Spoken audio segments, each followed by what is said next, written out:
That was what happened. Jeez. Oh, look at that. Oh my goodness.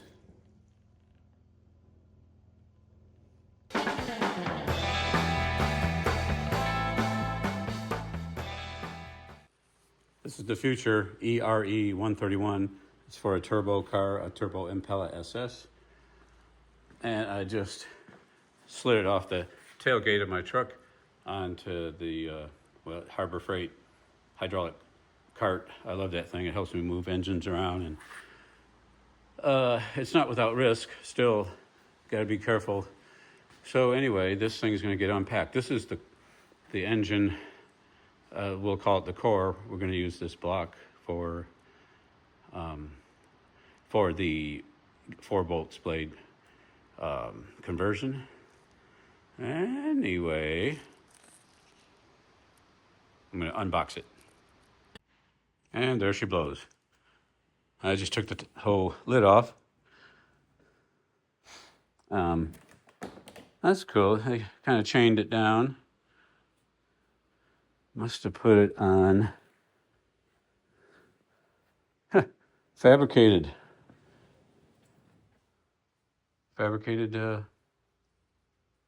hold down. Interesting. A little oily, but it didn't leak. I always make sure to empty all of the oil. I like these valve covers.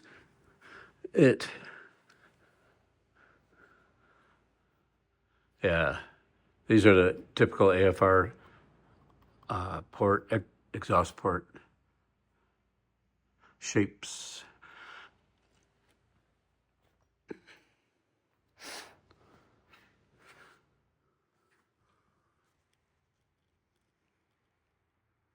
Let's see, with a nice torque head signal kit right there. All right, so this being number 131, and it's for a turbo, it is a pretty fresh rebuild initially, and it sat for quite a while, and then upon startup, it had a ticking or even a knocking sound on my video that Mike Lonergan sent me. I couldn't hear, it was only down at the tailpipe where the video was, and I couldn't hear a loud, like pop, pop, pop, pop, pop, pop, pop, kind of low knock sound. I only heard high pitch ticking, and so I've got to carefully take it apart and make sure I see any potential damage. And it sort of helped for a diagnostics of forensic, let's say, for why did it mess up in the first place. So it's a rebuilt bottom end with nice AFR heads from memory. I can't remember if it was a local rebuild or if it was a Golan. I think it was a local rebuild.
Take video first, see how that cooler's clocked.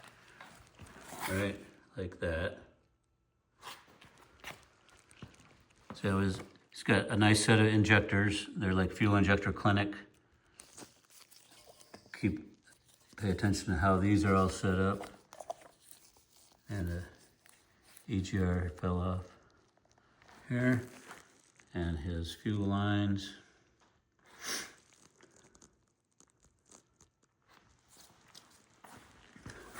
This is nice up there. Water pump.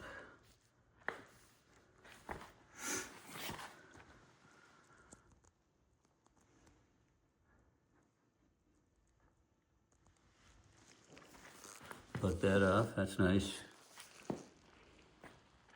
Hey gang, Carl here. I'm disassembling an engine, and I want to show you like some of where I start and things that might make it quicker for you if you were ever to do that.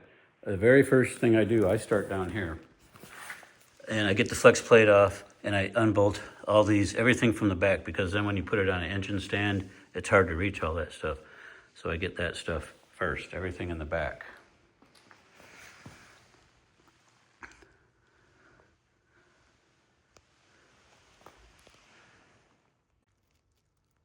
Okay, another thing I do, this is a core engine. If it was just a junkyard engine, maybe I wouldn't worry about it. But I need to clean all in here in the valley before I take the valve covers off and the intake off, just to keep it clean so I know what was as found, not that I put dirt in there.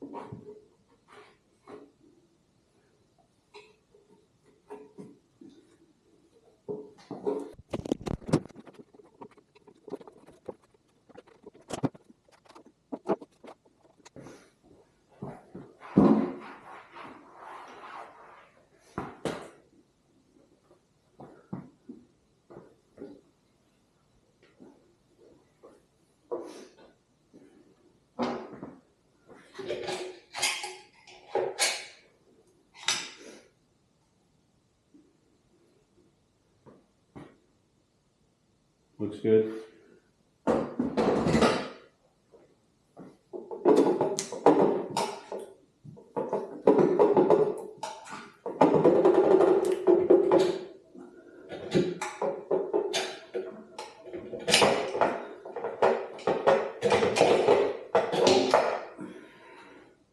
Looks good.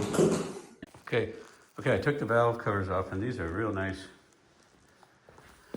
cylinder heads. AFR, an older, maybe bought in 2006, somewhere around there. But with the really nice valve springs, real wide, 1.55 inches. And I look quickly for anything funny like rockers hitting the edges, and those have plenty of clearance. And right off the bat, I don't see broken valve springs.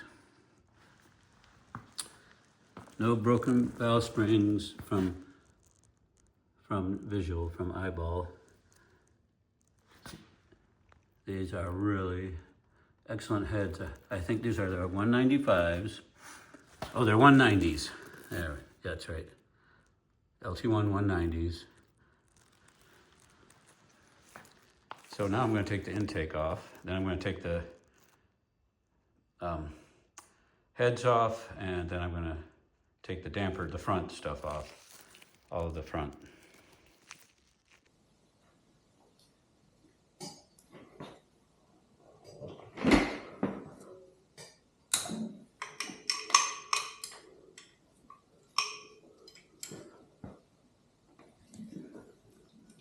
You get the hard to reach first.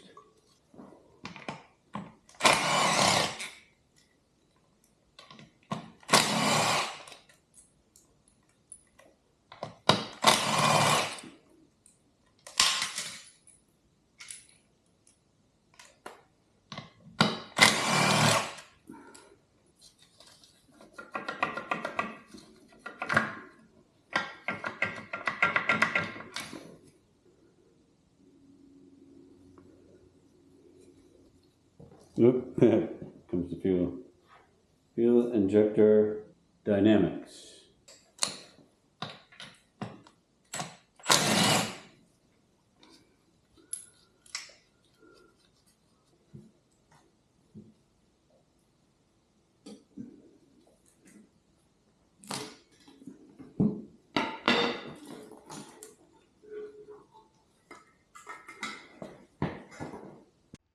Now, okay, one thing, I just pulled the intake out.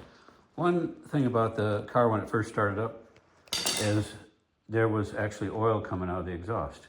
And that could just be residual from a rebuild from, I don't know, somehow oil got into the exhaust headers when it was sitting there. But I need to figure that out. Was there an intake manifold leak and it was sucking? That would be like burning oil if it did that. But the intake manifold, when I pulled it off, a lot of oil was dripping out of here. I wiped it up. So I'm gonna have it sit like this because there's residual oil inside. I see right there. So I want that to drip out. And yeah, this will get cleaned before I put it back on. But why would oil get up in there? Either it got sucked in from the valve cover into the PVC, you know, by vacuum. I don't know, maybe it was from the turbos that the oil was kind of spitting into the exhaust. But anyway, here is, looks like a pretty good fit for this gasket, you know, for the intake. Pretty good fit. And I don't see anything bad. And it looks nice in here. It looks clean. It doesn't even have metal down here. I don't see metal right now. I don't see shiny. Okay, and a lot of times that you'll see this is a assembly lube and goop. And this is where metal will sit. And right now I don't see any. It looks actually pretty good.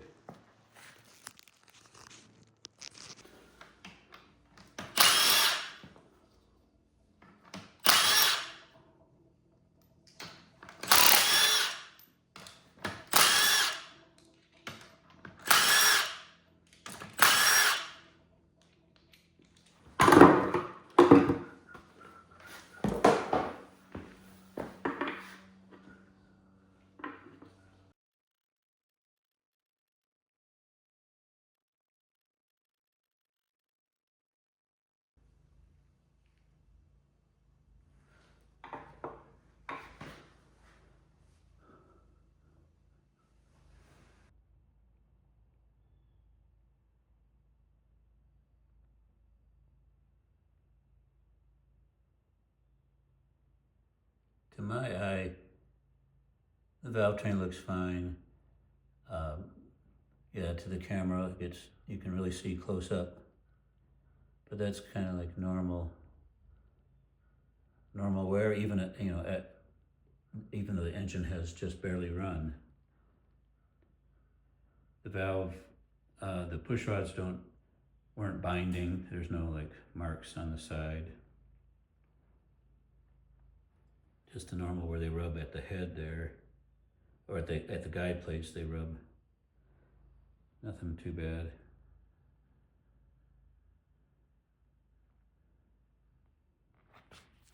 Now, at the valve tips, I think it looks fine. Good geometry. These were 7.350 push rods. And usually you need taller push rods with aftermarket heads because they're usually a little thicker and the valves are taller. So the push rods usually end up being taller push rods, longer push rods. This is the other head.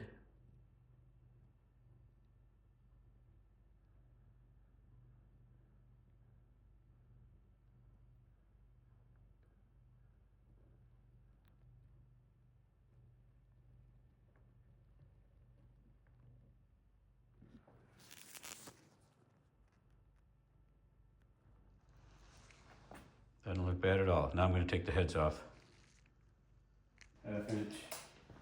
Needs to be a thin socket to fit in here, because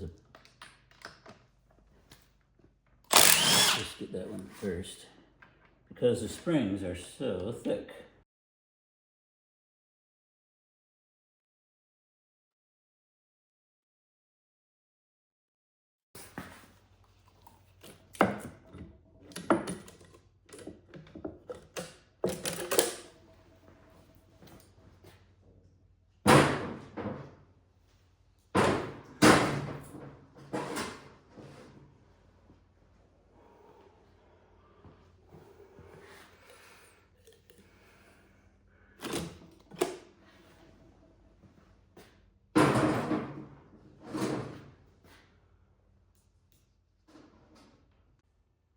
Okay, heads are off.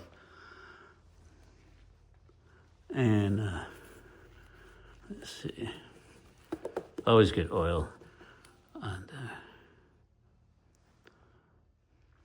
Looks like a nice piston. I don't see anything broken with the piston. I didn't expect it. Anything broken? Let's see.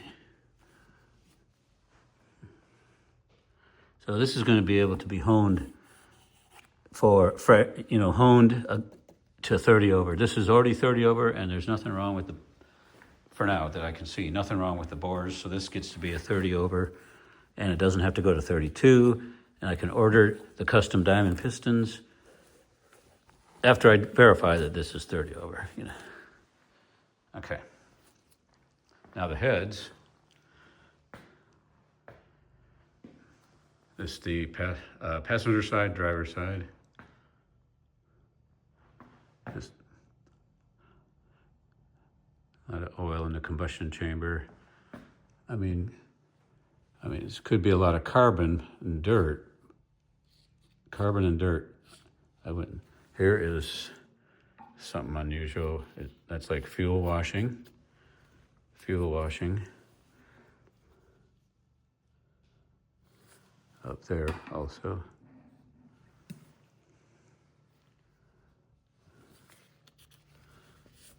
Are super clean there. Anyway, the heads are nice.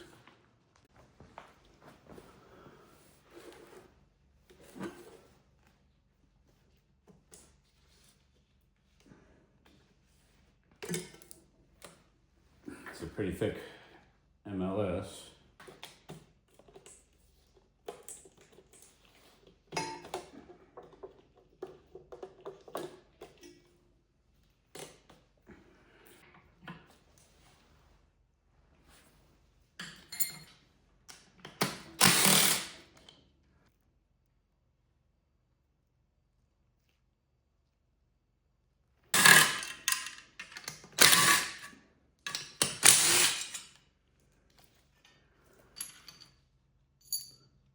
That.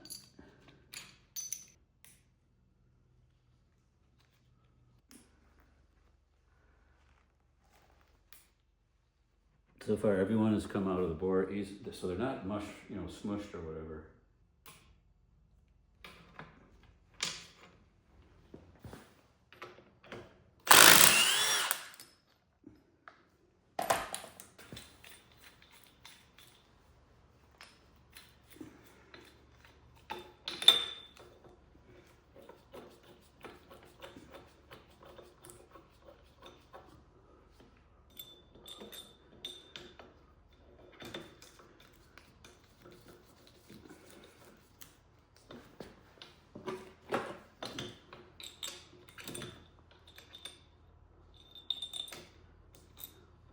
What?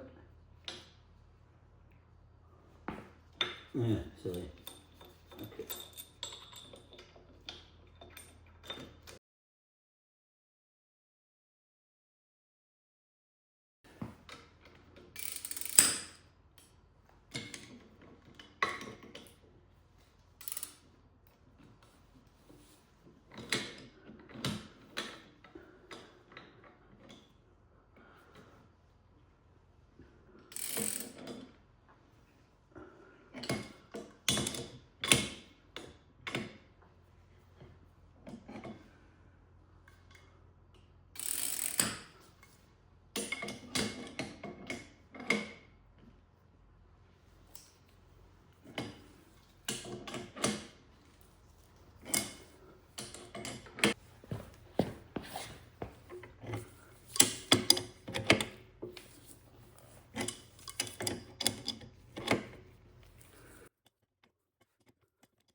Oh, very good shape. This is nicely honed. Ooh, there's scarring on there for, that's a bummer. How could that be already scarring? That'll cause a crank seal leak. Huh. Well, we'll fix that.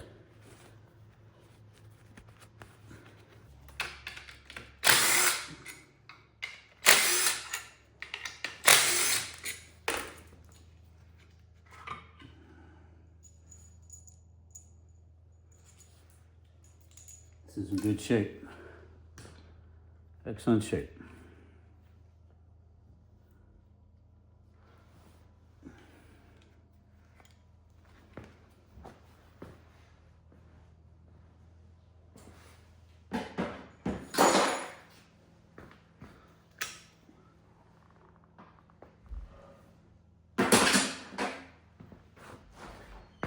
Hi, hon. Hi there. Hey.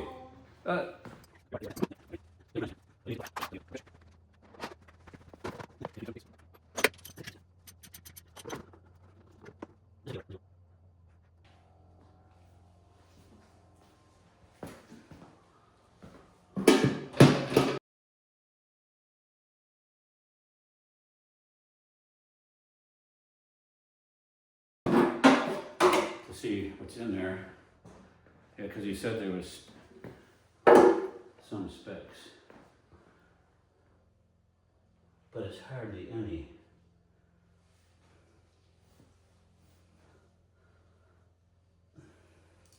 Hardly any.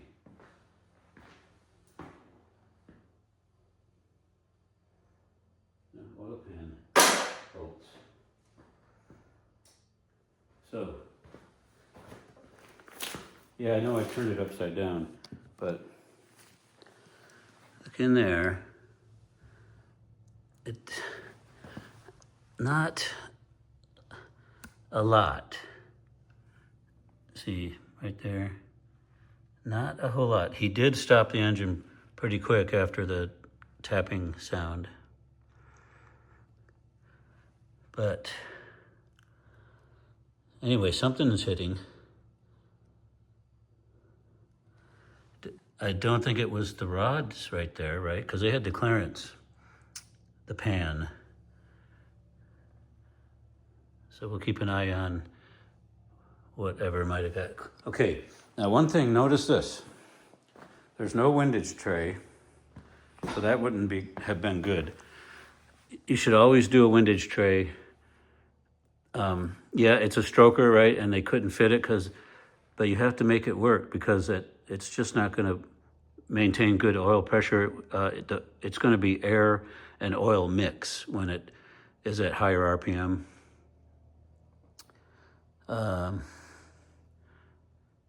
This was fine because that always gets moved when the pan gets pulled out. I probably pulled that out. So see, it's an Eagle crank, 4340 steel, 3.875. This is a 396 stroker. 2 bolts, but this is going to get converted to 4 bolt. I'm going to start taking all this apart.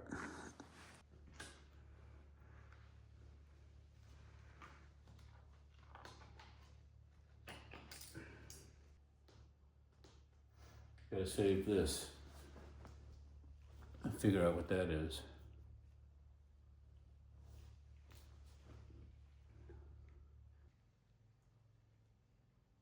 More stuff.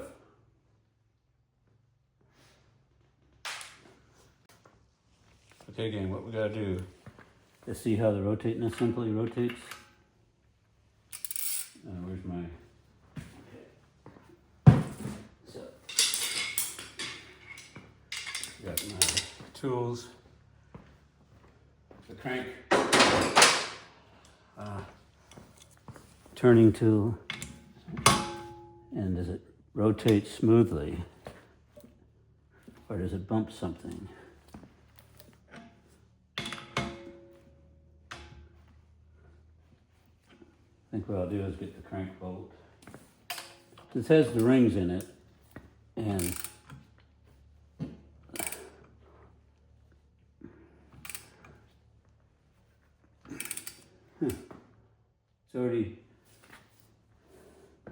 already weird. Let me put it right. It's already hitting something.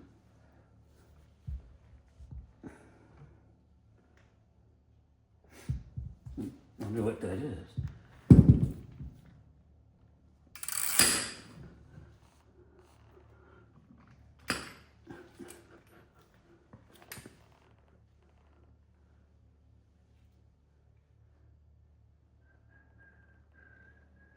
It's a cam. Is it a cam? Can't be a cam load. Could it?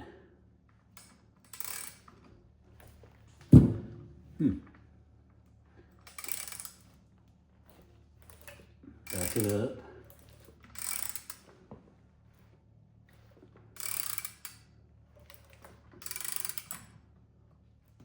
And it hits.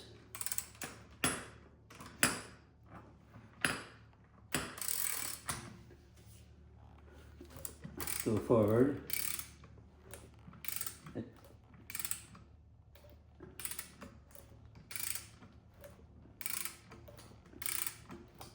And it hits.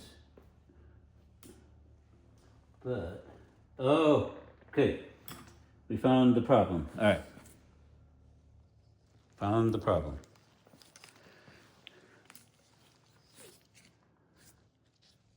See right down there? The counterweight and the piston are hitting. That's why there wasn't a lot of pieces, just a few. Is it these? That's piston pieces from there. What a bummer. Okay, I have to make sure that that didn't score the cylinder walls before I order pistons or know that I can use this block. So I'm going to take her all apart.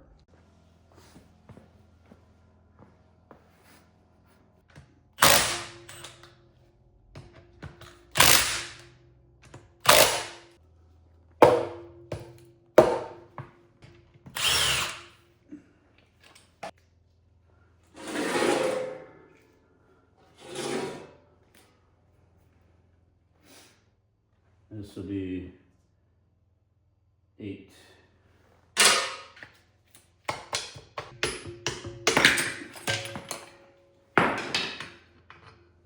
Check it out. That was what happened. Jeez. Oh, look at that. Oh my goodness.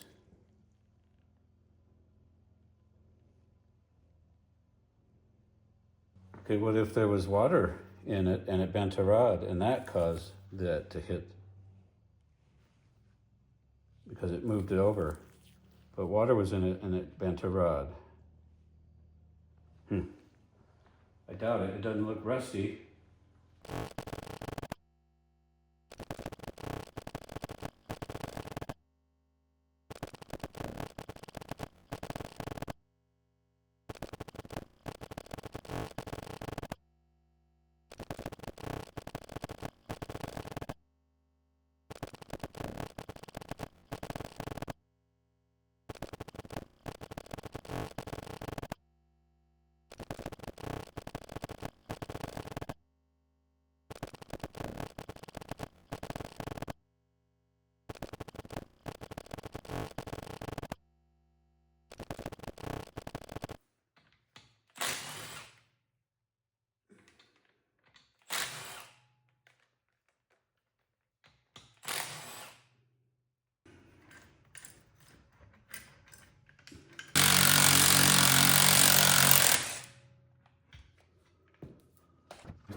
Now here's what I do to get these caps loose.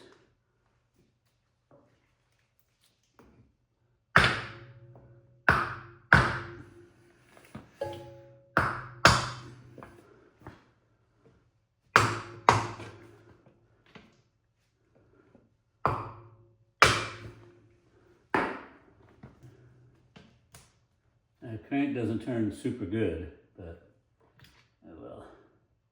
I'll put these out on a rag.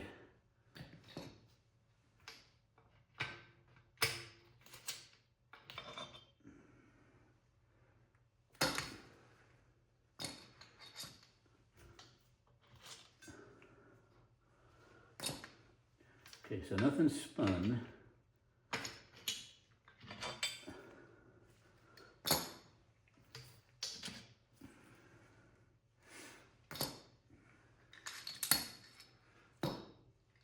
But they smell like an old.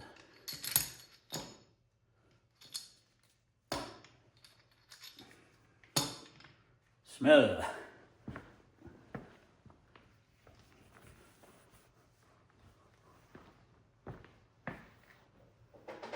I might have to go to 35 thou.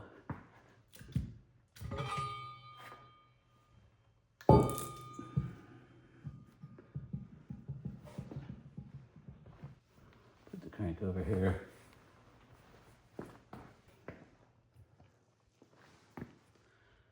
There. Yeah, billet core cam. Wow. Like small cam journal, see? So you can get more lift and keep that further away from the rods. So it's like small base circle cam. But it's nice, it's like a billet, or maybe you call it tool steel. It's a nice billet core. All right. Later today, I'm going to do, I'm going to finish turning that apart, then I'm going to do careful measurement of the bore and see what the bore size is.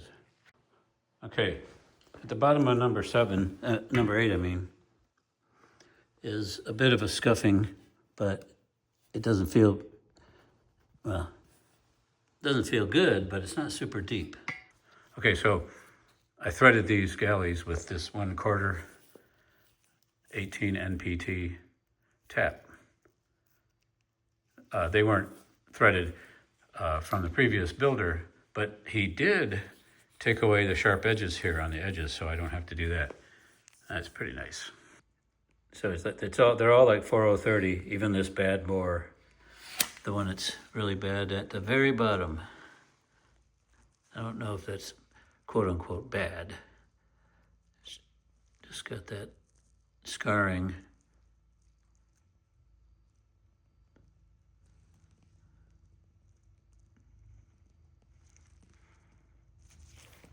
So all of them are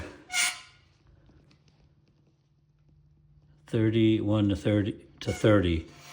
31 to 30. You might wonder how I zero this. I have these called, I guess they're bore gauges, right? So I just stick this in there and zero it out. This is the 32 and this is my 30. So I just stick that in there and zero that out. And it's my reference. And now for now, putting the studs at the mains, you know, these are LT1. You need to do 2 sets whenever you're doing 4 bolts. I don't have the splayed caps, but the windage tray studs will go here, and then when the splayed caps are purchased, they'll have their own bolts that'll be bolted down into here. So I have the windage tray studs on right now so that it can go to the machine shop. And I only put the front one and the back one. The others are going to be splayed. Carl L1 Engines, take care.